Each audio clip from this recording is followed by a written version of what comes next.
Au cœur de mes souvenirs. Au cœur de mes souvenirs, une émission très personnelle, animée par Denis Malonda.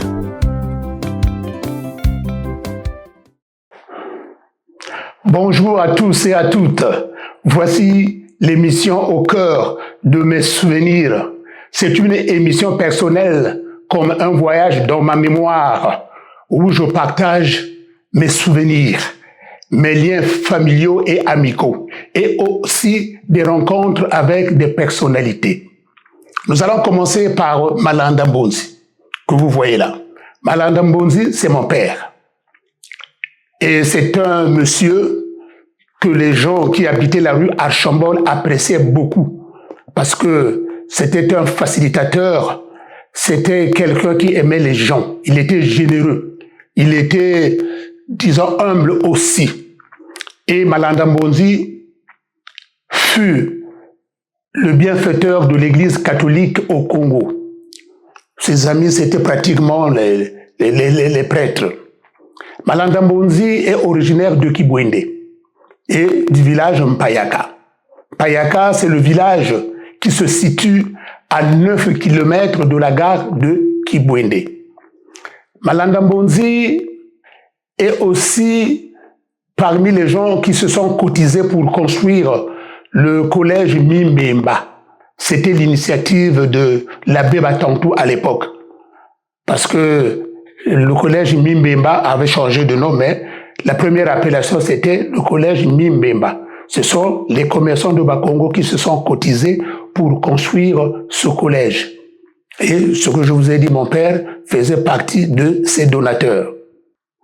Malanda Mbonzi, c'est le père qu'il me fallait dans ma vie, parce qu'il nous a donné une bonne éducation. Vraiment. Et il a tout fait aussi pour que ses enfants réussissent. Ça aussi, il fallait le souligner. Malanda Mbonzi avait 2 femmes. Bakuma Denise, que vous voyez là, Mama Kuma. Mama Kuma est restée longtemps avec nous. Elle est décédée en 1974. Elle aussi est originaire de Kibwende, village Nkoyi. Et je m'en souviens quand elle allait en Nkoyi, quand elle revenait, elle nous ramenait des bonnes choses de ce village Nkoyi. Voilà, Mama Kuma. Et la deuxième femme, c'est Manzila Valentine, que vous voyez là aussi. Manzila Valentine est originaire aussi de Kibwende. Manzila Valentine est décédée le 27 août 2021. Mais je ne vous le cache pas, quand maman est décédée, j'avais fait une petite dépression. Bon, pendant 2 mois, je ne tournais plus les émissions que vous avez l'habitude de suivre. Heureusement, les gens m'ont appelé pour me soutenir. Il s'agit de Freddy Kebano, Ghislain Joseph Gabio, Clément Ossinondé, Rosalie Vouka, Mireille Kiminou, qu'on appelle Mireille Alice, qui est animatrice à Télé Congo, c'est ma belle-sœur. Ils m'ont dit, Denis, il faut que tu reprennes vraiment tes émissions, sinon tout va sombrer. Et effectivement, ils avaient raison. Dès que j'avais repris mes émissions, ma tristesse était apaisée. En tout cas, merci beaucoup. Voilà ce que je pouvais dire pour nos 2 mamans. Et nous, en dehors de nos 2 mamans, je vais vous parler maintenant de mon grand-père Mbonzi Nkuka. Ah, Mbonzi Nkuka que vous voyez. Mbonzi Nkuka était le chef de famille, chef de canton, chef de village et chef de terre Mboloké. Voilà. Mbonzi Nkuka, c'était des gens qui venaient à Brazzaville à l'époque du président Youlou, quand il faisait venir les notables. Il faisait partie de ces notables avec l'Nkewa Joseph, que vous connaissez très bien, qui fut un grand chef coutumier. Et quand il voyait mon grand-père Mbonzi Nkuka, M. Nkewa Joseph, chaque fois il faisait ça. Ah, ma Mbonzi, parce que il connaissait sa valeur. Et ceux qui habitent le quartier Mokujungwaka, il y a une ruelle qu'on appelle Mbonzi Pierre. C'est lui. C'est lui. Mbonzi Nkuka. Mbonzi Nkuka avait 9 femmes. À l'époque, c'était un peu la royauté. 26 enfants. Et nous, ces petits-enfants, nous sommes plus de 100. Nous sommes vraiment nombreux. Mbonzi Nkuka. Et je suis aussi fier d'être le petit-fils de Mbonzi Nkuka. Et maintenant, je vais vous présenter ma grand-mère, Nounou Masengo. Nounou Masengo, c'était une femme formidable. C'est la mère de notre père. Une petite anecdote. Quand j'étais à l'école primaire, moi j'étais un peu violent. Donc j'ai eu des petits soucis avec ceux qui habitaient dans la parcelle de M. Massamba Ouza. Et la bagarre a éclaté. Et elle était informée que Denis est menacé. Elle est venue pour se battre. Et quand elle est arrivée, elle a commencé à donner des coups de poing. Et les gens parlaient en langue. C'est-à-dire, regardez la vieille femme qui se bat. Elle est en train de se battre pour son petit-fils. Et effectivement, Nounou Masengo, elle n'est plus de ce monde. Elle a été inhumée aussi à Kibwende, à côté de l'église Saint-Philippe de Kibwende, là où on avait enterré notre père. Et maintenant, c'est Dinga Joseph. Dinga Joseph, c'est mon grand-père. C'est le père de ma mère. Mais lui, il est originaire d'Amomadjia. Vous savez, quand vous allez en ville, vers Aix-Trésor, il y a des vieilles bâtisses qui étaient construites avec des petites briques rouges. Ce sont eux qui ont construit ces bâtiments. Il fut maçon. Mais il est mort en 1966. Moi, j'avais 9 ans, si bien que mes petits frères et mes sœurs qui ont suivi l'ont pas connu. Moi, j'ai aussi des souvenirs, mais des souvenirs un peu lointains. Donc là, j'ai même écrit un poème sur lui qui s'intitule « L'homme qui partait trop tôt ». Et je vais bientôt donner ça à mes amis lecteurs. Bien. Et maintenant, Nyalundama Hélène, regardez sa beauté. À la voir, on sent que Dieu existe. Parce que pour avoir une beauté pareille, ah oui, hein? Elle m'a beaucoup aimé. Quand j'allais passer les vacances à Kibwende, elle supportait mes caprices. Parce que vraiment, moi, j'étais un peu capricieux. Nyalundama Hélène, elle nous manque. Vraiment, je l'ai aimée. Hein? C'est l'une de mes grand-mères que j'ai beaucoup aimée. Je pense souvent à elle. Mais elle aussi, elle est partie voir les anges. Voilà. Donc, maintenant, je vais vous parler de mes frères et sœurs. Celui que vous voyez là, c'est notre aîné, Pierre Mbonzi. Il a aussi le nom de notre grand-père. Papa fut un grand menuisier. Lui, papa l'avait initié à la menuiserie. Il fut un bon menuisier. Tous les modèles qu'on pouvait lui proposer, il les réussissait facilement. Yambonzi. Donc voilà, c'est lui notre aîné. Et maintenant, il y a Javé, Malanda Gilbert Benide. Lui, de tous les Malandas, c'est le plus intelligent. Il était très très cultivé. Il fut militaire. Et quand on l'avait affecté à la section, à la division transmission dans l'armée, dès qu'il est arrivé, il a donné le pion à tout le monde. Il était très très intelligent. Et lui, il avait aussi un petit nom, on l'appelait par Mango, parce qu'il fut une Zonzi. Mais c'est normal, hein, son grand-père Mbonzi Nkuka fut un grand Zonzi. Et il aimait le sport. Mais avant, on l'appelait aussi Pelé. Parce que vraiment, il aimait beaucoup le sport.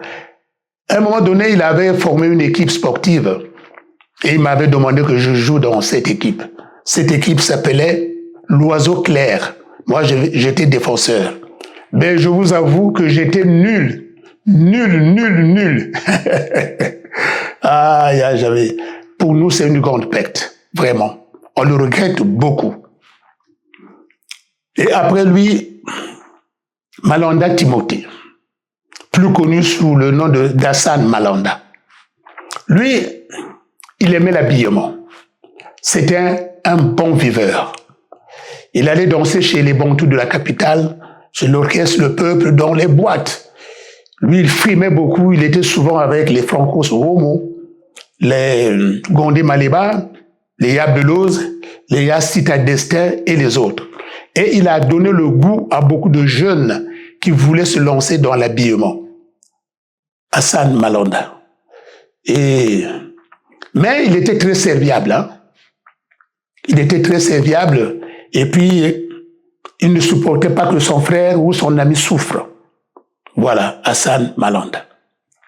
Donc, tous les trois que je viens de vous présenter ne sont plus en vie. Nous étions 12 et nous sommes restés 9. Maintenant, je vais vous présenter ma sœur aînée, que vous voyez là. Malanda Adèle Ursule. Donc, Adèle Malanda. Je peux me permettre de dire que c'est même le modèle de la femme. C'est une femme qui n'a pas de problème avec les gens. Et même lorsqu'on grandissait chez papa, elle restait toujours à la maison. Elle n'a jamais eu de problème de voisinage avec les autres. Elle aimait écouter la radio, elle aimait les études. Moi, elle m'a beaucoup aidé pour faire le devoir quand j'étais à l'école primaire. Maintenant, elle est admise à la retraite. Elle fut inspectrice des impôts. Voilà. Je l'aime beaucoup. Et d'après vous, après cette dame, qui va suivre? C'est votre serviteur. Bien, je suis là. Je ne vieillis pas, mais je prends de l'âge. Et après moi, c'est Malanda Sabin Florent, plus connu sous le sobriquet de Clidy. Donc, de tous mes frères, c'est lui mon complice. On a fait beaucoup de choses et nos parents parfois ne savaient pas. On a fait beaucoup de choses, vraiment avec lui, mon complice. On a fait aussi des bêtises. Je m'en souviens quand nous sommes allés passer des vacances à Mpayaka chez notre grand-père. On avait volé 2 poules. 2 poules. Et c'était grave. Mais, comme vous le savez, tous les grands-parents adorent leurs petits-fils. Malgré les bêtises qu'on faisait, notre grand-père nous aimait beaucoup avec Clidy. Clidy Malanda. Mais, après ses études, Clidy Malanda s'est intéressé à la photographie. C'est pas maintenant que tout le monde a un téléphone mobile et puis on fait des photos. Non. À l'époque, on faisait des photos et on envoyait les pellicules, disons les films, pour développer. Et ça se passait souvent ici en France. Et en 1984, la maison Direct Film, qui se trouve ici en France, avait organisé un concours. Et sur les 75 000 Africains qui avaient envoyé leurs films, c'est Clidy Malanda qui avait eu le premier prix. Il était le meilleur photographe. Et ce concours lui a valu un séjour d'1 semaine en France, logé par Direct Film. Il était logé à l'hôtel Mercure. Et il avait en profité pour faire la visite sur Paris, tous les lieux historiques, et tout ça aux frais de la maison Direct Film. Donc vous voyez, sur les 75 000 Africains qui avaient envoyé les films, c'est lui qui avait eu le premier prix. Et c'est pas rien. Merci. Ensuite, qui va suivre? Après Malanda Sabin Florent, c'est maintenant Pélagie Malanda. Pélagie Malanda, de toutes mes sœurs, c'est ma confidente. C'est ma confidente jusqu'à présent. Et si vous êtes en train de causer avec Pélagie Malanda, méfiez-vous d'elle. Il ne faut pas parler de mal de moi. Il ne faut pas parler de moi en mal. Parce que les 10 minutes qui suivront, je serai informé. Ça, je vous le dis. Parce que pour elle, Denis Malanda, c'est son frère d'amour. Tout tout sauf ça. Donc, je vous préviens, vous êtes avec Pélagie Malanda et vous êtes en train de causer. Ne parlez pas de Denis Malanda en mal. Les 10 minutes qui suivront, je serai informé. Ah, Pélagie Malanda, mais c'est une grande dame. En ce moment, vous savez, la majorité, disons que la plupart des Malandais vivent en France. Elle est restée pratiquement seule là-bas avec Lydie Malanda. Mais elle joue un rôle très important. Tous les problèmes familiaux, c'est elle qui s'en occupe. Félicitations et merci beaucoup, ma sœur d'amour. Après Pélagie Malanda, Malanda Jean-Louis Devers, plus connu sous le sobriquet de Satch Malanda. Lui, à l'époque, on les appelait les cracks, les Parisiens. De tous les Malandais, c'est lui qui est arrivé le premier en France. C'est lui. Et quand nous arrivâmes dans les années 2002-2003, ce fut Satch Malanda qui nous accueillit, c'est-à-dire nos sœurs, nos frères, nos nièces, nos neveux. Maintenant, il est devenu opérateur économique. Satch Malanda. Il a joué un grand rôle pour nous. Félicitations, Satch Malanda. Et après Satch Malanda, maintenant vous allez voir notre sœur, Fulbert Malanda. Elle est très discrète. Elle est très discrète, je vous assure. Et elle est très réfléchie. Elle n'est pas impulsive. Quand il y a un problème, elle fait des analyses. Et maintenant, c'est elle qui a remplacé maman. Par sa générosité, par sa bonté. C'est devenu la responsable numéro 1 des Malanda. Vraiment, elle est, comment dirais-je, très serviable aussi. Voilà. Et après Malanda Fulbert, c'est Yalundama Valérie. Mais là, vous allez remarquer, c'est marqué Madame Foirès Valérie. C'est normal, hein? Elle a perdu son nom de jeune fille. Elle s'est mariée à M. Foirès. Elle et notre tante Lemba Louise, qui est décédée, ma fille Talvati Malanda, toutes les trois ont des points communs. Elles ont la même taille. Elles ont le même teint. Et toutes les trois parlent beaucoup. Elles ont l'art oratoire. Quand Mimi, parce que son petit nom c'est Mimi, Madame Foirès, quand elle te fait un compte rendu, elle te brosse une situation, tu as envie de la suivre, tu as envie de l'écouter religieusement. Elle a l'art oratoire. Moi, je crois qu'elle a raté une vocation. Maîtresse de cérémonie. Ah, merci beaucoup. Regardez vous-même, ça c'est qui? Sostène Samba. Samba Sostène fidèle. Tu ne connais pas Sostène Samba sur la place de Paris. C'est le plus grand caméraman sur la place de Paris. Lui, en 1990, moi j'étais venu passer les vacances ici en France. À mon retour, j'avais ramené une caméra, marque Sony. Il s'est intéressé. Mon fils aîné aussi, Redon Malanda, lui aussi, il s'est intéressé. Donc, tous les deux. Et je leur ai appris le b.a.-ba de la caméra. Comment on filme. Comment on peut stabiliser les images pour éviter les blancs, tout ça. Et ils ont maîtrisé. Et quand ils sont venus en France, tous les deux ont tout fait pour parfaire leur connaissance. Et le résultat est là. En ce moment, Sostène Samba, c'est le plus grand caméraman de la place de Paris. Une anecdote. En 2019, c'est lui qui m'a appris comment monter une vidéo. Bien. Si vous avez remarqué, donc depuis 2019, toutes les émissions que vous suivez, ces émissions sont montées par moi-même. Et grâce à qui? À Sostène Samba. Vous voyez l'effet contraire qui s'est produit?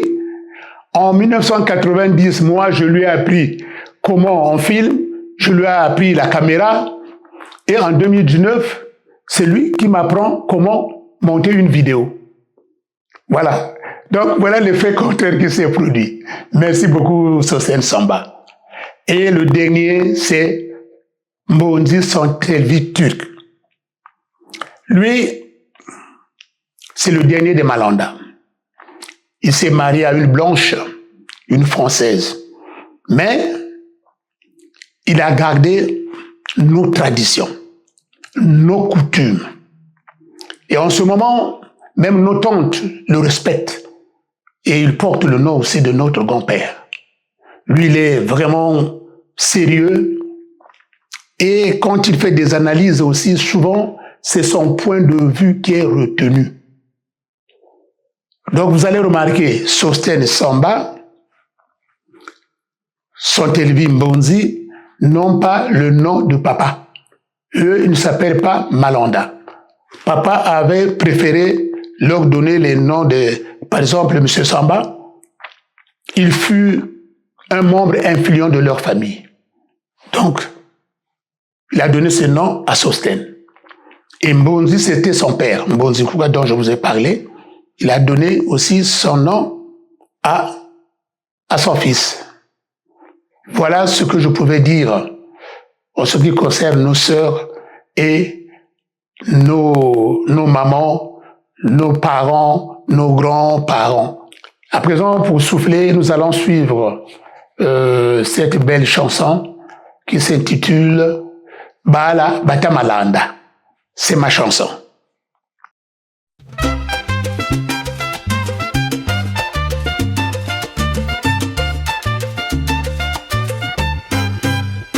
Bala Batamalanda, Bala Batamalanda, Bala Batamalanda, ni moba kwe banzi tatawe.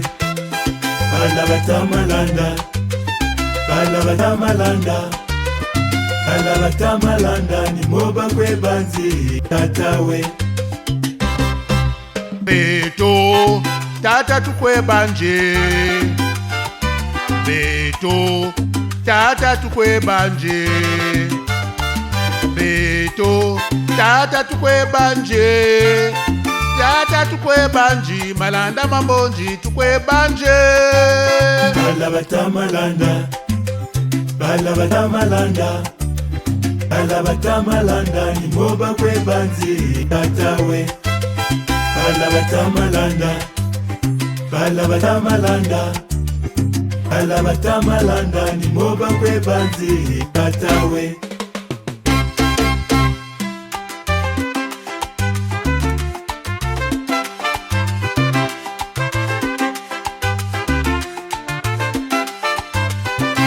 Tata Malanda Mambonji, ngewayenda kwako nzambi wakutambila katukujimbaka nako ngolo za beto nikuengezena.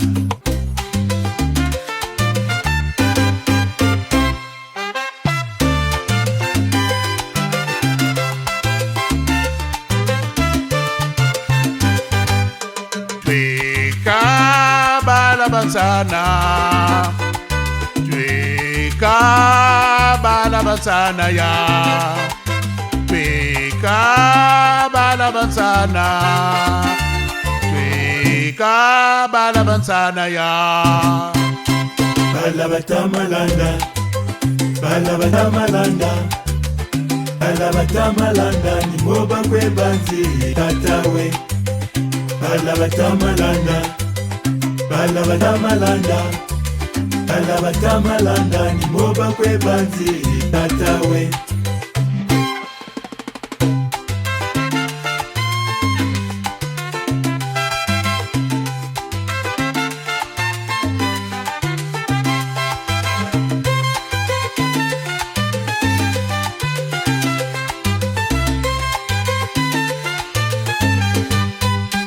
Balabatamalanda, balabatamalanda, balabatamalanda, ni moba kwe banzi tatawe.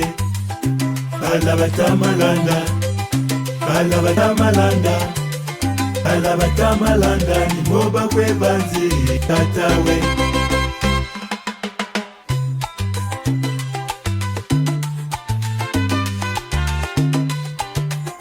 Nguri ampashi talachi kushira na tata ko mubungu samu myeko mitumba naka tata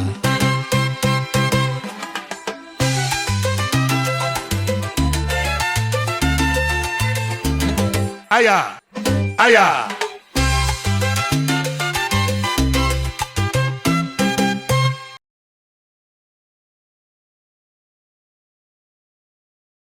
Au cœur de mes souvenirs. Au cœur de mes souvenirs, une émission très personnelle, animée par Denis Malonda.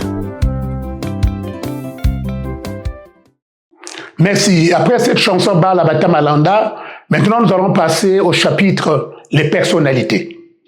En commençant par le cardinal Émile Biayenda que vous voyez. Le cardinal Émile Biayenda fut l'ami de papa. Papa allait souvent à l'archevêché pour lui rendre visite. Et quand papa s'est marié en 1976, religieusement, à l'église Saint-Pierre-Claver de Bakongo, l'invité d'honneur, c'était le cardinal Émile Biayenda. Et il avait gardé de très bonnes relations avec Kata Biayenda. Et le 22 mars 1977, quand il fut assassiné, mon père était très abattu. Et c'est pour la première fois que nous avons vu notre père, et l'unique fois d'ailleurs, pleurer. Vraiment, il avait beaucoup pleuré suite au décès du cardinal Émile Biayenda. Et là, nous attendons sa béatification. L'autre personnalité qui arrive, oh, Tata Batantou. Je dis bien Tata Batantou. Je me permets de dire qu'il fut presque mon deuxième père. Il m'a vu naître, grandir et jusqu'à son dernier souffle. J'allais souvent le voir à la cathédrale. Tata Batantou, quand j'étais à l'école primaire, souvent j'allais le voir à la paroisse Notre-Dame de Bakongo. Et parfois j'étais accompagné du neveu de mon père, Georges Kwatuka. Vous savez, derrière, c'est-à-dire ceux qui avaient l'habitude d'aller à la paroisse Notre-Dame de Bakongo, derrière le bâtiment, il y avait un petit poulailler. Et souvent, j'allais là-bas pour aider l'abbé Batantou. À l'époque, l'abbé Batantou pour faire des petits travaux. Donc, comme je l'ai dit, je peux me permettre de dire que c'était mon deuxième père. Et le 11 février 1979, il fut ordonné évêque. Donc après, il est passé archevêque de Brazzaville. À cette occasion, mon père, comme je vous ai dit, fut un grand menuisier, lui avait offert un lit. Et ce jour-là, papa avait demandé à son chauffeur, M. Ngoma, et à moi, d'aller remettre le lit à Monseigneur Batantou à la cathédrale. Et on arrive, Monseigneur Batantou nous attendait. Et il dit, bon, ça tombe bien, t'as Denis, parce qu'il m'appelait comme ça.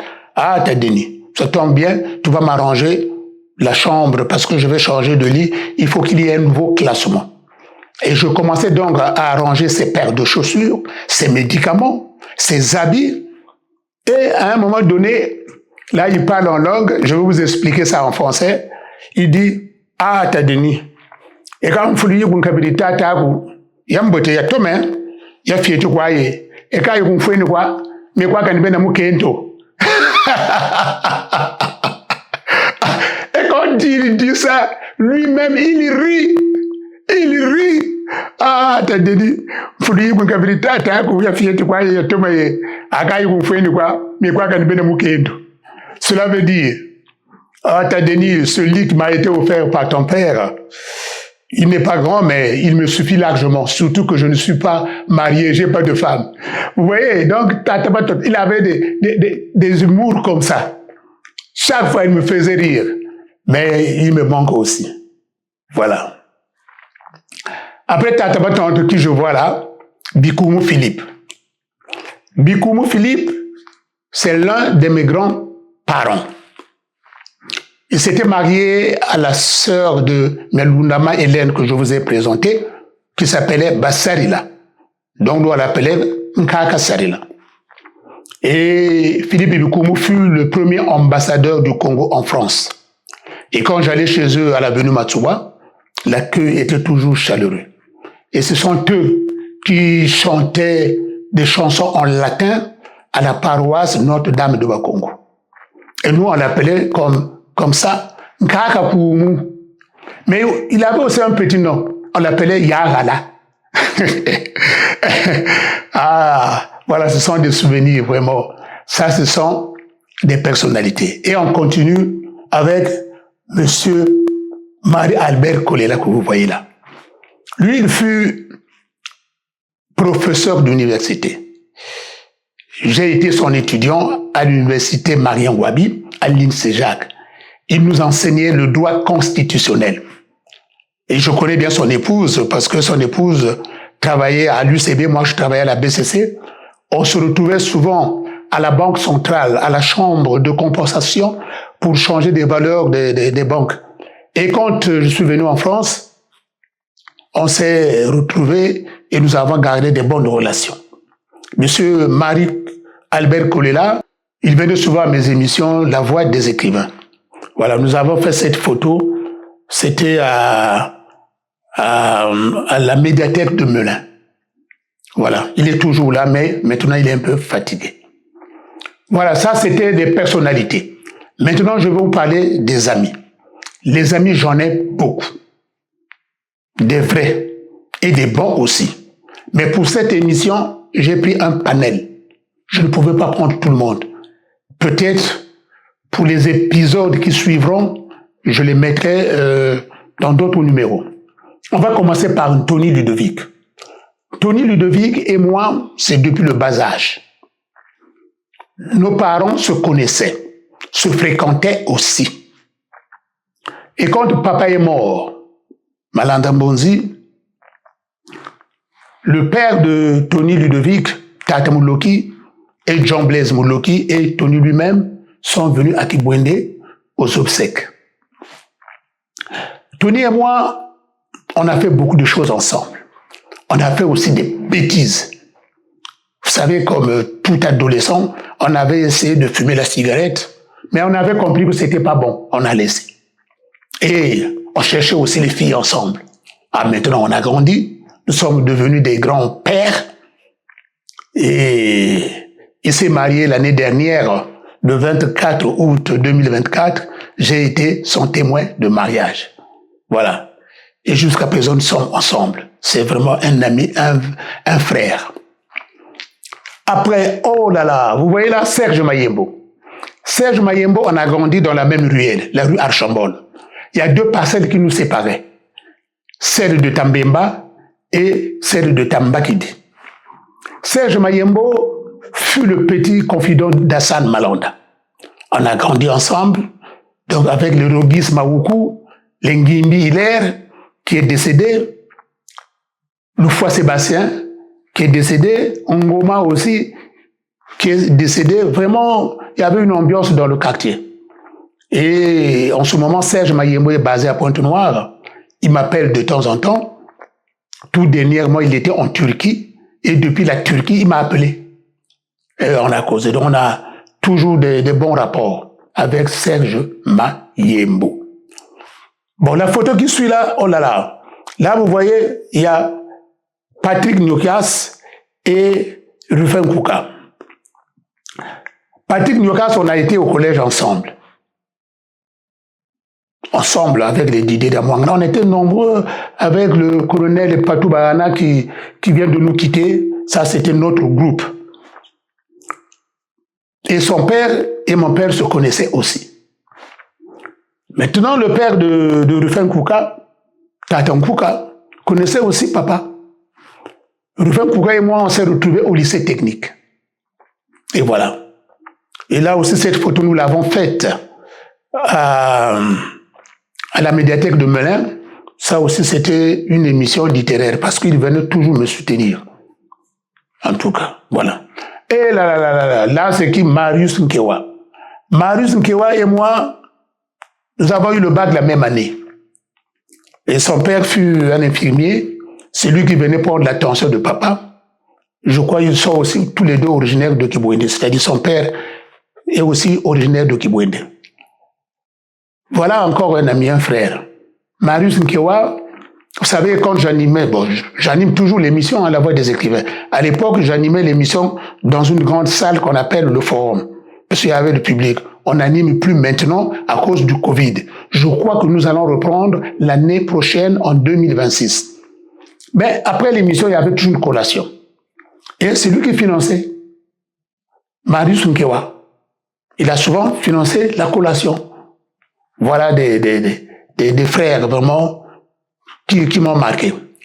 Et là, je vois là, Alain Samba. Alain Samba, c'est une vieille amitié. Une amitié de longue date. Moi, quand je suis arrivé en France pour la première fois, le 14 juin 1984, j'étais venu passer les vacances et la première personne que j'ai cherché à rencontrer, c'était Alain Samba. Son épouse et mon épouse se connaissent, sont aussi des amis. Et c'est lui d'ailleurs qui avait dit, Denis, arrête tes émissions de l'habillement. Toi, tu es un intellectuel, tu as cette capacité de concevoir d'autres émissions. Comme c'est un ami, c'est un frère, j'ai suivi tout ce qu'il m'avait dit. Et j'ai arrêté cette émission qui concernait l'habillement. Ça, c'est grâce à Alain Samba. Bien, voilà Didier Diamouangana. Vous voyez la photo là, il a son saxo. Didier Diamouangana et moi, on s'est connus au collège. On a commencé la musique ensemble. Et tous les deux, nous, on aimait les instruments avant. C'est-à-dire saxophone, trompette, clarinette, flûte. Vraiment, on aimait tout ça. Et comme moi, j'allais souvent voir l'abbé Batantou à l'époque, j'avais constaté à la paroisse Notre-Dame de Bakongo qu'il y avait 2 trompettes qui traînaient. Et j'ai demandé à l'abbé Batantou, mais ces trompettes qui traînent là, il n'y a pas quelqu'un pour jouer? Il dit non, il n'y a pas quelqu'un pour jouer. J'ai dit, mais moi, ça m'intéresse. Il dit, moi, je peux te faire une dotation, mais sache-le, c'est pas à toi. C'est pour la paroisse Notre-Dame. Tu peux les prendre.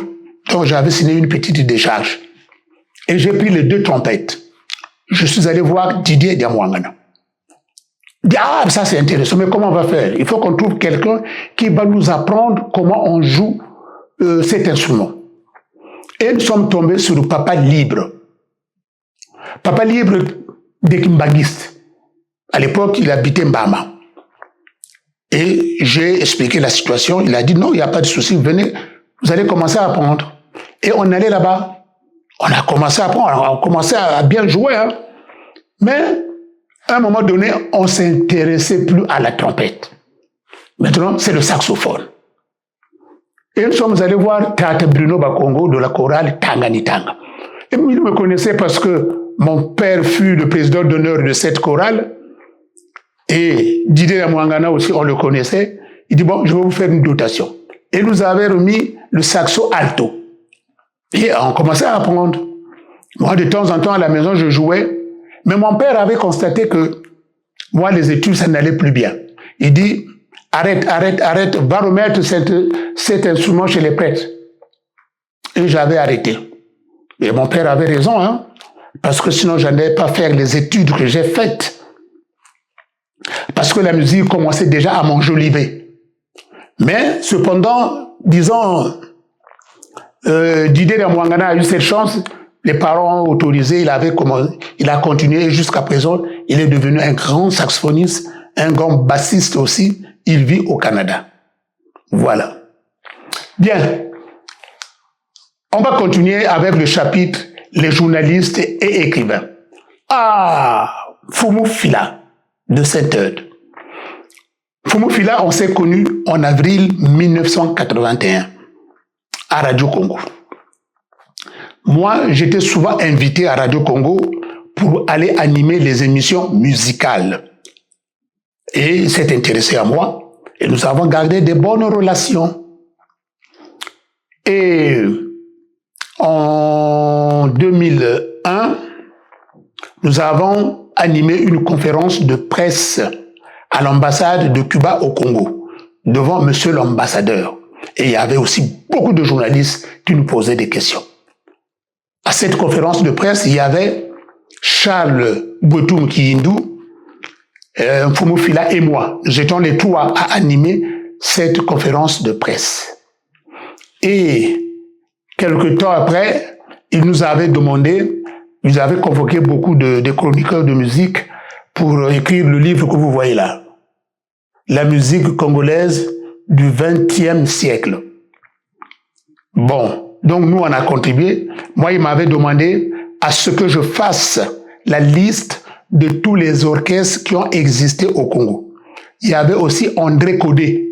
Lui aussi, il était sollicité pour autre chose. Voilà. Fumu Fila, on a fait beaucoup de choses ensemble. À un moment donné, il est venu travailler ici en France à la CCT. Moi, j'étais venu passer aussi les vacances. Je suis allé le voir. On a gardé de bonnes relations. Et maintenant, il y a un travail qui se fait bientôt. Il y a un livre qui sera publié pour rendre hommage à Fumu Fila. Beaucoup de personnalités qui ont écrit, dont Théophile Obenga, ministre Henri Osebi, Charles Botoum Kiyindou, Nick Fila, le fils de Fumu Fila, et quelques journalistes de la RDC. Il y aura aussi Manda Chebois. Et moi, j'ai été contacté par le ministre Henri Osebi. Il me dit, Denis, tu as côtoyé Fumu Fila, il faut que tu écrives. J'ai envoyé mon manuscrit et le chapitre, en ce qui me concerne, le titre, Fumu Fila, mon frère. Voilà tout ce que je pouvais dire sur Fumu Fila. Paix à son âme. Après Fumu Fila, c'est Clément Ossinondé. Ah, ça c'est le doyen. Ça c'est notre chef. Nous les chroniqueurs de musique, c'est notre chef. C'est le plus grand chroniqueur de musique des deux rives du fleuve Congo. Il n'y en a pas d'autre. Il n'y en a pas d'autre. Mais c'est un grand monsieur. Moi, je l'ai connu en 1969. À l'époque, j'écoutais la radio. Il animait l'émission Les Cocos. Et quand j'ai grandi, une fois, on s'est rencontré à l'UNEAC. Je crois que c'était en 2000. Il vendait ses magazines. J'en ai acheté 2 pour faire mes recherches en ce qui concerne la musique. Et ça m'aide beaucoup jusqu'à présent. Donc, nous sommes restés en très, très, très bon rapport. Je connais ses enfants. Je connais Charles Ossinondé. Je connais aussi Chantal, qui est venue même me rendre visite ici à Melun. Parce que Clément Ossinondé m'a toujours dit, Denis Malonda, tu fais partie de ma famille. Tu n'es pas mon ami, mais tu fais partie de ma famille. Il me considère beaucoup. Et moi aussi, je lui dois du respect. Et comme on le dit, respect. Il y a Clément Ossinondé. Merci beaucoup. Ah, maintenant, regardez Guy Noël Sam. Un grand journaliste, un grand intellectuel, professeur du journalisme à l'université Marien Ngouabi, filière STC. Bien. Il m'aimait beaucoup. Moi, je le suivais à la radio à l'époque. Qu'est-ce qui se passe en 2003? Moi, j'organise le 7e anniversaire de la mort de Pamelo Munga. Et je vais à la télé, je vais voir Eke Akoli, à l'époque directeur général. Et il me programme pour que je sois invité du journal de 20h. Je passe au journal de 20h. Guy Noël Sam me suivait. Moi, je ne savais pas. Il m'avait suivi. Et 4 jours après, je le croise au marché Total devant le Kestela. Et il me voit, il me ramasse. Denis Malonda, mon cadet, tu n'es pas sérieux.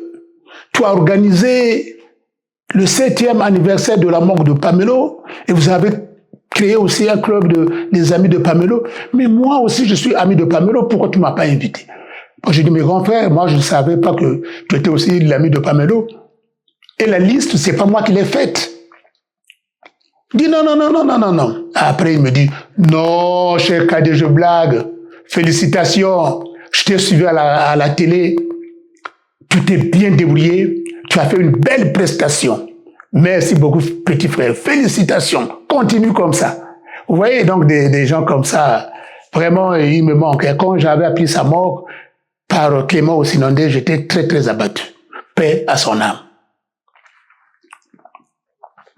Maintenant, vous voyez là, Claude Bevois. Oh, Claude Bevois, l'un des grands journalistes du Congo. Moi, je le suivais aussi à la radio. Parce qu'il a animé l'émission Escalabraza. Il avait beaucoup d'initiatives, ce monsieur-là. Et là, comment je l'ai côtoyé? Je vais vous expliquer rapidement. En 2002, Charles Ebina, qui est l'ami de Pamelo Munka, m'appelle et je vais chez lui. Il me dit, Denis, beaucoup de gens viennent me voir ici. Beaucoup de journalistes, beaucoup de gens. Voilà, on va faire une émission sur Pamelo Munka. Il faut donner l'argent. Je donne. Oh, on va faire ceci pour Pamelo Munka. Il dit, écoute, toi, tu es notre petit frère. Mais essaie d'organiser quelque chose. Parce que là, c'est trop. Aussitôt, j'ai eu l'idée, j'ai dit, mais, cher aîné, si on pouvait créer le club des amis de Pamelo. Il dit, ah, ça c'est génial, c'est bien. Après, je lui ai posé la question, est-ce que tu peux être président de ce club? Il dit, oui, président d'honneur, oui, mais je ne serai pas actif. J'ai tellement de choses à faire que c'est pas possible. J'ai dit, bon, d'accord. Et je suis allé voir Claude Bevois. Et je fais la proposition à Claude Bevois, il accepte aussitôt. Donc, c'est lui qui était devenu le président du club des amis de Pamelo. Le président actif. Et il a bien joué son rôle. Et je commençais à le côtoyer. Bon. La photo que vous voyez là, regardez bien cette photo. Ça, c'était le jour qu'on s'est retrouvé à l'hôtel Saphir d'Ebina, le 7e anniversaire de la mort de Pamelo. Donc, à ma droite, c'est lui, Claude Bevois. Et de l'autre côté là-bas que vous voyez, c'est Charles Bouetoum Kiyindo. Et là, c'est moi qui avais la parole. Et il m'a félicité. Et après, j'allais souvent chez lui. Et j'ai découvert un monsieur très cultivé. Et moi, j'ai en profité. J'ai beaucoup appris auprès de lui, sans qu'il le sache. Voilà, lui aussi, paix à son âme. Voilà donc ce que je pouvais dire. Et maintenant, l'écrivain, Jean de Monarga. Écrivain, poète. Il a fait ses études à la Sorbonne. Un grand intellectuel. C'est lui le parrain de mon émission, La Voix des écrivains. Mais avant, cette émission s'appelait L'heure de la lecture. Et la première émission littéraire que j'ai tournée ici en France, l'invité, c'était lui. Et il avait épaté les gens qui étaient dans la salle. C'était à la médiathèque de Melun. Et Jean de Monarga, c'est la première personne en France qui a cru en moi. Je dis bien la première personne qui a cru en moi, c'est Jean de Monarga. En ce moment, il est en train d'écrire d'autres publications. Dès que ce sera prêt, je vais commenter ça, vous allez voir. Donc, il est en train d'écrire. Hein. Vous allez voir, beaucoup de livres vont sortir avec Jean de Monarga. Bien, donc là aussi, on a beaucoup parlé. On va suivre une deuxième chanson, ma chanson Un certain 15 mai, arrangée par le maestro Freddy Kebano. Joyeux anniversaire à tonton Denis Malonda. Que du bonheur.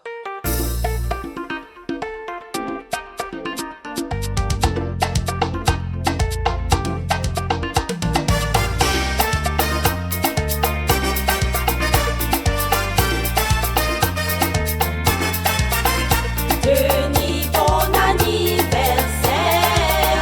Happy birthday to you.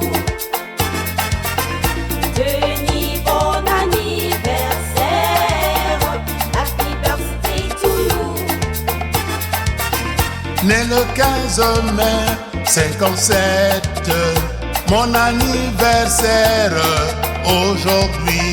Né le 15 mai 57, mon anniversaire aujourd'hui. Denis, bon anniversaire. Happy birthday to you.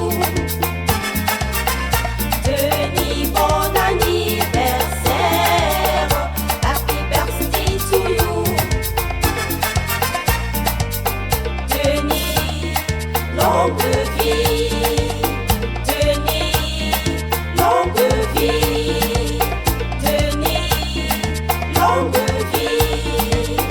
Denis, longue vie.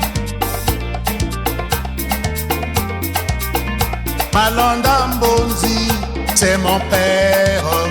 Anzila Valentine, ma mère. Je vous remercie davantage.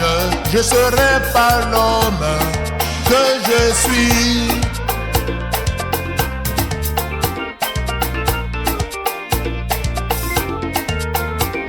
Merci mes grands-parents. Mbonzi Nkuka, Ndundu Masengo, Dinga Joseph, Nialundama Hélène. Vous m'avez offert une heureuse enfance.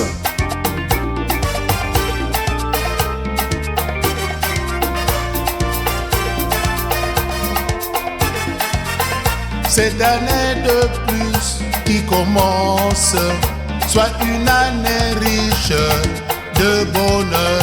Cette année de plus qui commence soit une année riche de bonheur.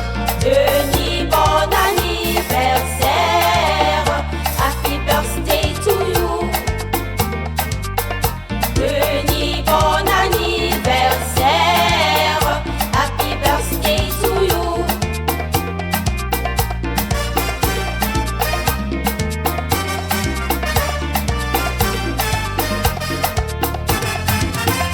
Ematondo makufunzami.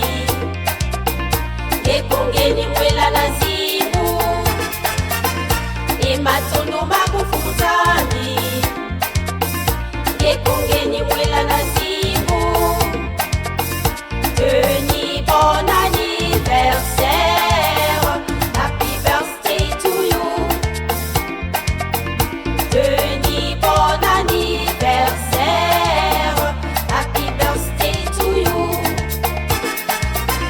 Quand je regarde mon parcours, je rends toujours grâce à mon Dieu. Quand je regarde mon parcours, je rends toujours grâce à mon Dieu. Denis, bon anniversaire. Happy birthday to you. Denis, bon anniversaire. Happy birthday to you.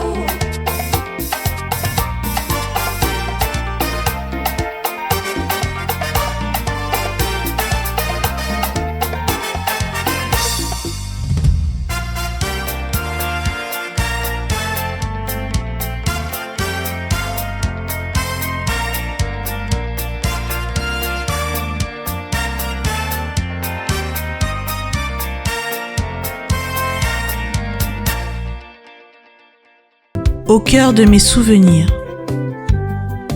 Au cœur de mes souvenirs, une émission très personnelle, animée par Denis Malonda. Merci. Après cette belle chanson, Un Saint 15 mai, maintenant c'est le chapitre Les artistes. On va commencer par Essou Jean-Serge Makubila. Bien. Essou, j'ai une admiration sans borne. Je suis fan d'Essou. Pamelo, une fois, m'avait dit que le Grand Calais, c'est le Grand Calais qui avait dit à Pamelo, que le seul musicien congolais que je respecte, c'est Essou. Essou Jean-Serge. En 2003, quand je suis arrivé en France, j'avais tourné une émission sur Pamelo Munga et José Missam. Et les gens m'ont dit, non, c'est bien, Denis, ce que tu as fait, mais tu as fait une émission sur les musiciens qui sont déjà morts. Fais quelque chose pour ceux qui sont encore en vie. Et j'ai vite pensé à Essou. Je l'ai appelé, je l'ai eu au téléphone, je lui ai fait la proposition que j'ai envie de tourner un documentaire en ce qui te concerne. Et il me dit ceci. Denis, si tu veux tourner un documentaire pour moi, il faut le faire pendant que je suis en vie. Il ne faut pas attendre que je meure et puis vous allez faire des choses derrière moi. Non. Et c'était profond, hein, ce qu'il m'avait dit. Et j'ai tourné ce documentaire. C'était fini. Il fallait chercher un producteur pour le commercialiser. Et je suis tombé sur Cyriaque Basoka. Paix à son âme. Et c'est Cyriaque Basoka qu'il avait placé un peu partout, à la FNAC, un peu partout. Et ce documentaire est même référencié à la Bibliothèque nationale François Mitterrand.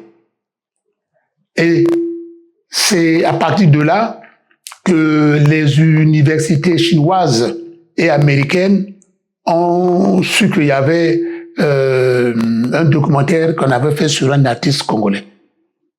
Et eux, ce sont les étudiants chinois et américains, ceux qui font des études sur la musique contemporaine, qui ont acheté ça. Voilà. Et c'est Cyriaque Basoka qui avait fait cette transaction. Donc voilà pour Essou Jean-Serge. Bien. Ah, le grand Khalil. Pour moi, c'est le meilleur chanteur. Ce que je dis n'engage que moi. C'est le plus grand chanteur africain.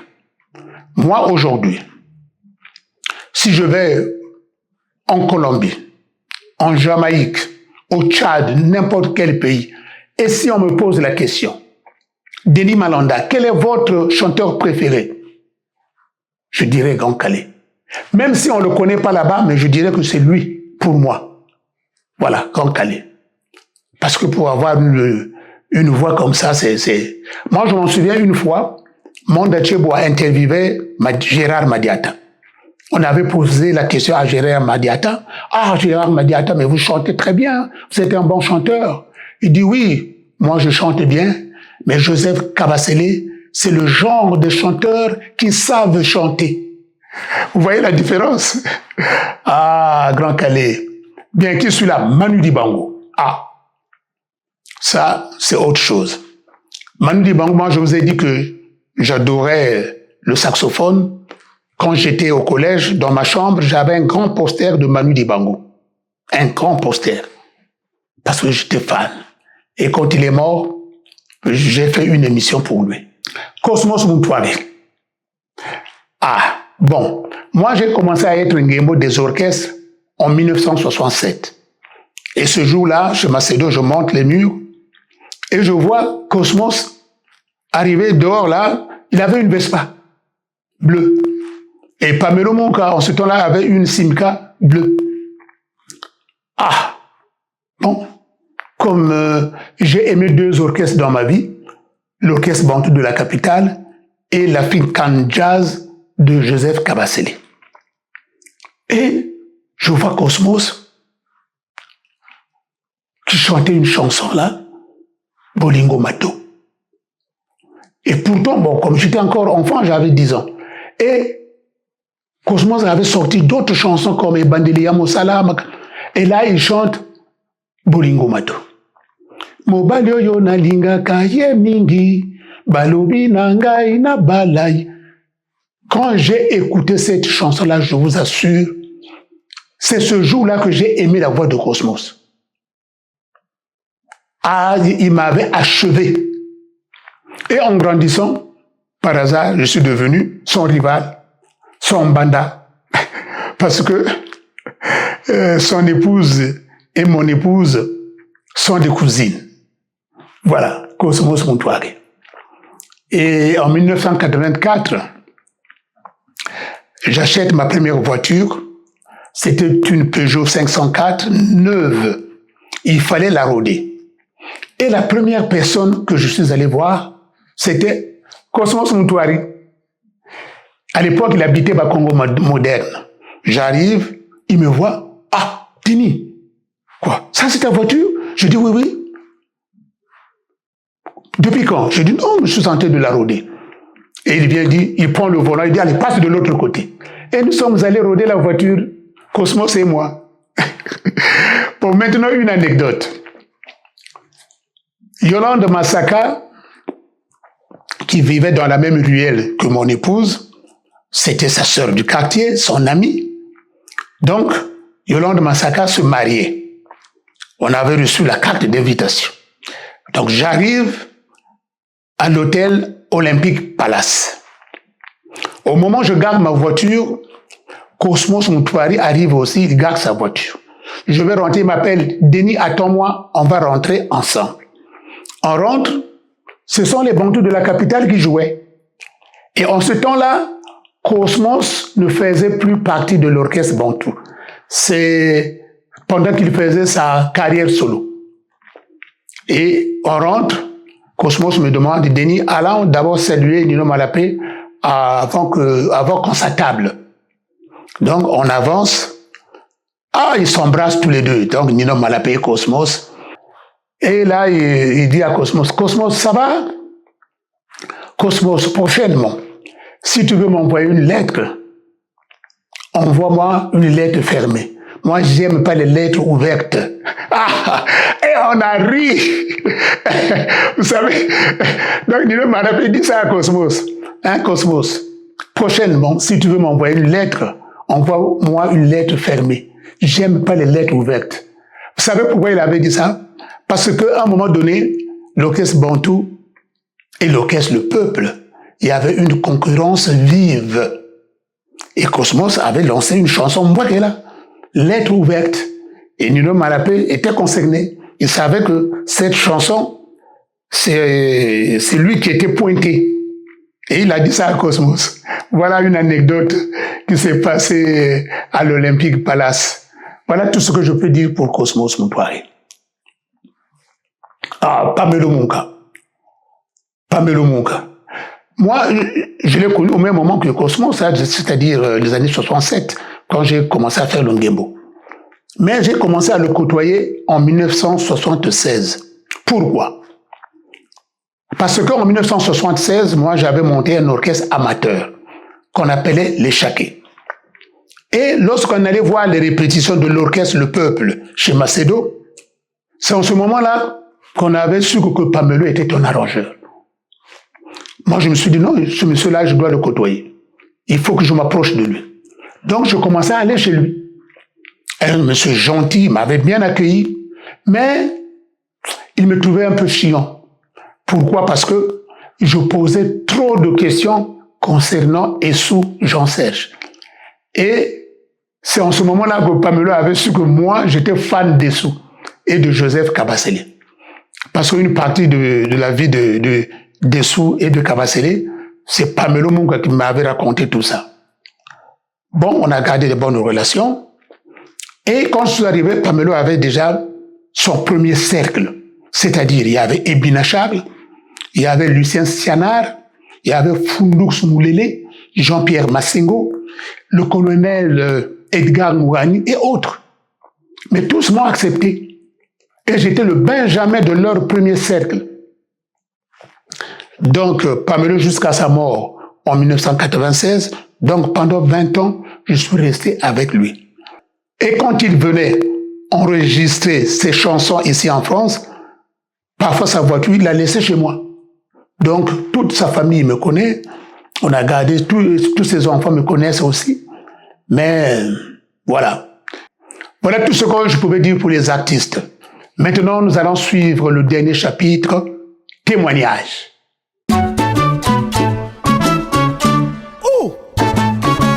3-5 témoignages.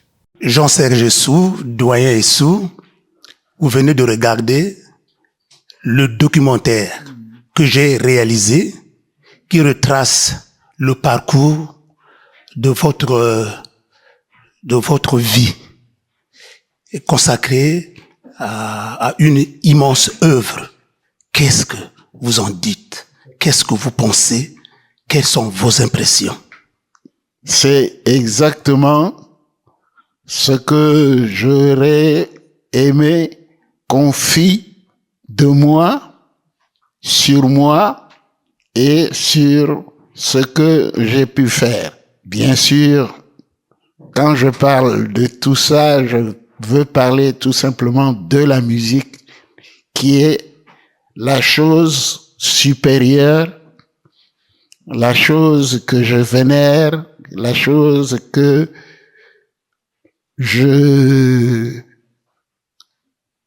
déjà que je l'aime, que je l'adore, c'est pas rien. Et donc, il faut que je te remercie, mon cher cadet.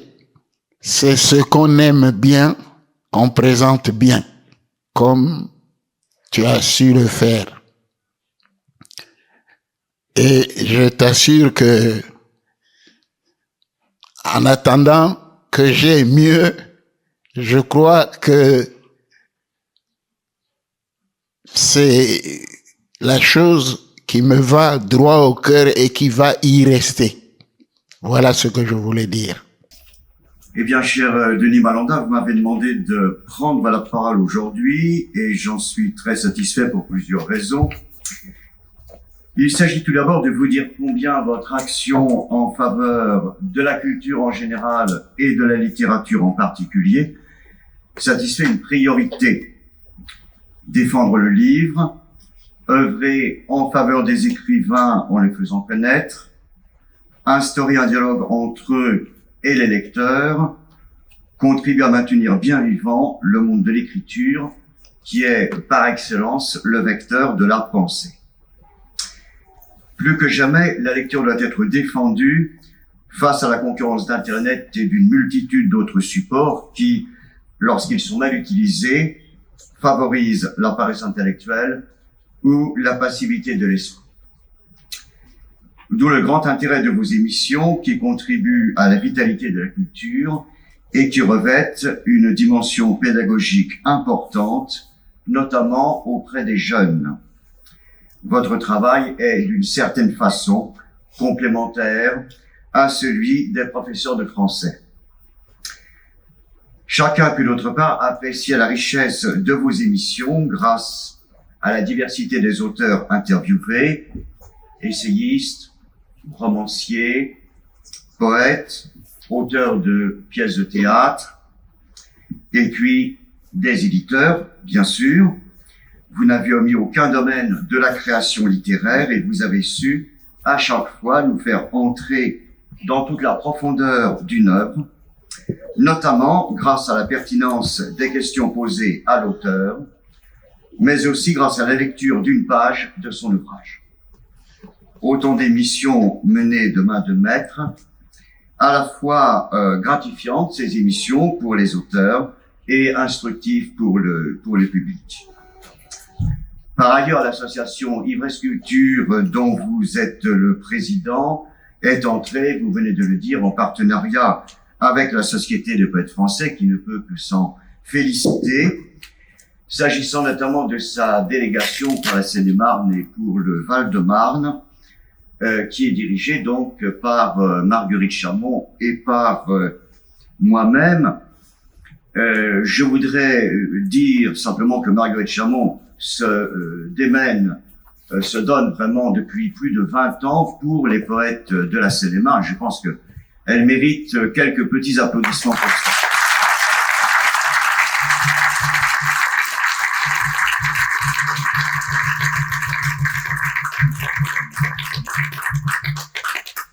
Alors, il y a dans cette salle d'ailleurs un certain nombre de membres de la Société des poètes français, sans parler bien sûr de Sylvie Bonafide qui était l'invité d'aujourd'hui. Alors, votre association, Monsieur Malanda, puisse-t-elle continuer d'amplifier son rayonnement, se faire connaître toujours davantage parce qu'elle remplit, disais-je, une mission au service de la littérature dont l'importance est majeure. Vous contribuez manifestement à la vie intellectuelle de Melun. Vous apportez à cette ville une dynamique et je pense que les membres de la mairie chargés des affaires culturelles ne peuvent que se réjouir de vos émissions car celles-ci participent amplement au rayonnement culturel de leur ville et nous vous en remercions tous.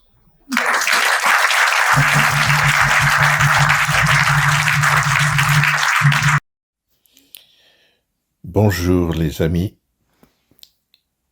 Bon d'entre vous se demande qui est monsieur Denis Malanda. Vous le suivez pratiquement tous les week-ends sur YouTube, dans plusieurs émissions qu'il émet. Et ce monsieur, je l'ai connu quand il était très jeune et lorsqu'il travaillait à la BCC. Moi, j'étais employé à l'IAD, l'industrie africaine du disque, où j'étais ingénieur de son. Et pour respecter la règle en vigueur, il fallait avoir un compte bancaire. Alors j'avais choisi la BCC et je suis tombé sur celui qui s'occupait de mon portefeuille bancaire, un beau jeune homme qui était là, brun, très serviable, très gentil, très sympa, très accueillant. Et tout de suite, le courant est passé entre lui et moi. J'ai beaucoup aimé sa manière de faire, sa prestance, sa manière d'accueillir la clientèle. C'est ainsi que je me suis lié d'amitié avec lui. Et lui, quand il m'a découvert, il était ahuri. « Ah, monsieur Freddy Kebano, j'entends parler de vous, j'aime bien ce que vous faites et tout, et tout. » Bon, ben, le courant est vite passé entre nous. Et je l'ai emmené à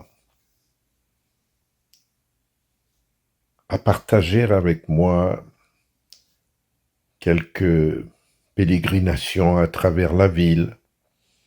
J'aimais bien aller fréquenter les restaurants, aller dans quelques petits maquis discrets, prendre un petit pot, et je l'emmenais toujours avec moi, j'allais le chercher chez lui. J'ai dit, tu n'as rien à faire aujourd'hui, tu viens avec moi. Et puis hop, on n'était qu'à deux. Et on a beaucoup échangé. Et ça m'a donné l'idée de l'emmener dans une aventure médiatique. Parce qu'à l'époque, j'avais une émission à Télé Congo qui s'appelait Forum des artistes. C'était une grande émission culturelle qui durait plus d'1h30. Et au cours de cette émission, il y avait toutes les informations sur les artistes musiciens, les artistes plasticiens, les écrivains et autres. Alors, comme il y avait plusieurs modules, j'avais besoin de quelqu'un pour essayer de partager les informations concernant tous ces modules-là. Alors je lui ai proposé, comme il avait une bonne diction déjà, je lui ai proposé de venir dealer avec moi, de travailler avec moi à Télé Congo. Et c'est comme ça que nous nous sommes retrouvés à partager le plateau. Et j'avais également un frère qui aimait beaucoup les arts, le colonel Ivi Mongali, qui s'est prêté au jeu et qui venait présenter l'émission avec nous. Alors Denis Malanda a été très vite pris dans l'étau de l'intéressement et tout, et il avait vite compris le sens du métier. Alors Denis s'est vite démarqué et aujourd'hui, quand je le revois en train de faire des émissions sur YouTube, franchement, ça me fait un boum au cœur parce que voilà l'élève qui dépasse même le maître. Et ça me fait beaucoup plaisir parce que j'ai l'impression d'avoir engendré quelque chose et qui va perdurer dans le temps et peut-être à lui aussi de transmettre aux plus jeunes cette joie de l'information, ce plaisir des médias. Et voilà, je voulais succinctement, brièvement vous parler de ce monsieur.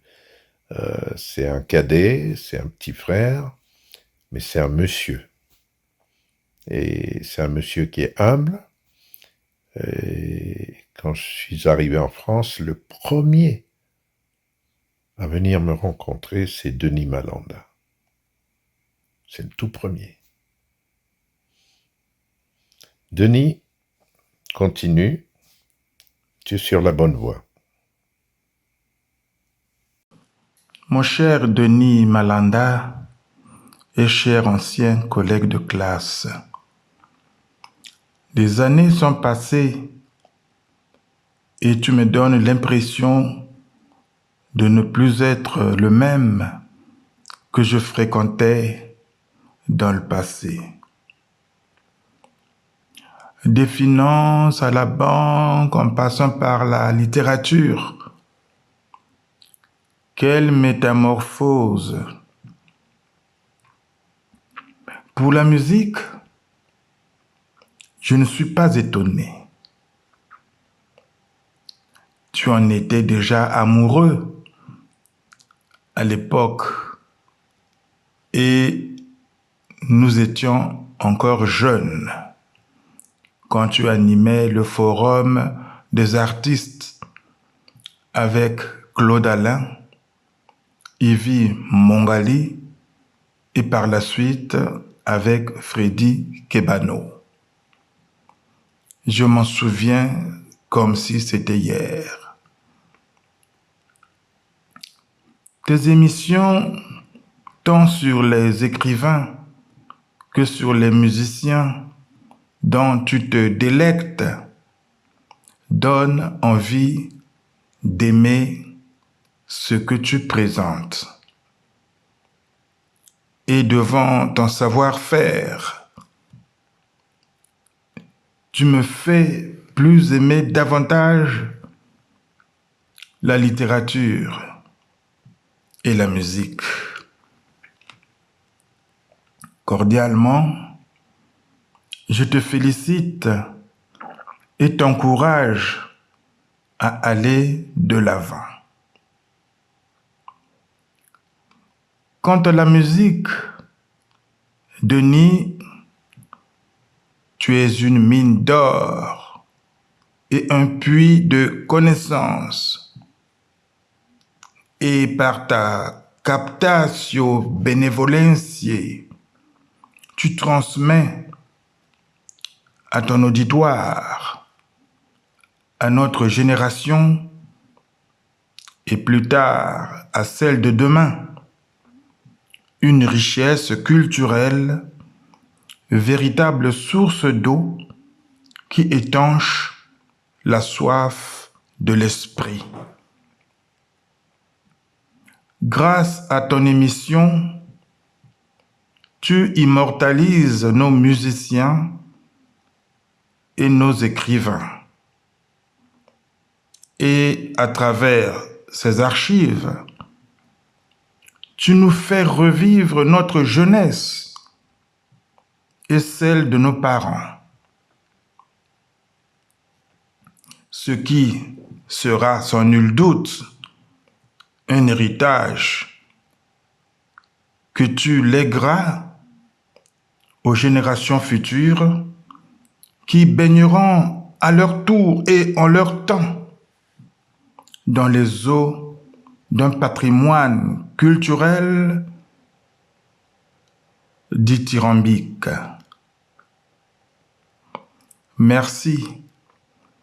Merci et encore une fois, cher Denis, merci. Anselme Badiabo, chaleureux. À présent, nous allons suivre les commentaires lus par Christian Kolb. Christian Kolb, c'est le lecteur de mon émission La Voix des écrivains. Mais on avait déjà commencé avec l'émission L'heure de la lecture. Je suis avec lui depuis 2017. Suivez Christian Kolb. Témoignage de Monsieur Mokono Mandozi. Mon cher Denis Malanda, bonjour. Pour tout te dire, en toute franchise et sans détour, en ma qualité de mélomane de la musique congolaise moderne, je suis plus que fier de toi, et pour cause. En contribuant massivement à la connaissance ou à la réhabilitation de celle-ci à travers ton émission Les artistes inoubliables, tu mets plus d'un Congolais à jour. Quelle merveille! L'originalité de cette émission vient donc du fait que tu invites sur ton plateau les sommités de la musique congolaise qui nous y apportent un parfait éclairage sur certaines zones d'ombre savamment entretenues ou non, si je puis me le permettre, par certains critiques véreux. Cependant, il faut relever une chose, n'est pas critique de musique qui le veut. Aussi, ta grande et inépuisable connaissance, mon cher Denis, des différentes épopées de la musique congolaise, permet-elle de mieux étoffer les menus qui nous sont servis à chacune de tes émissions auxquelles nous restons toujours scotchés. Et merci également de nous faire gracieusement revivre ces moments inoubliables et pathétiques grâce auxquels tu es d'ailleurs incontestablement entré dans la postérité. Bonne continuation.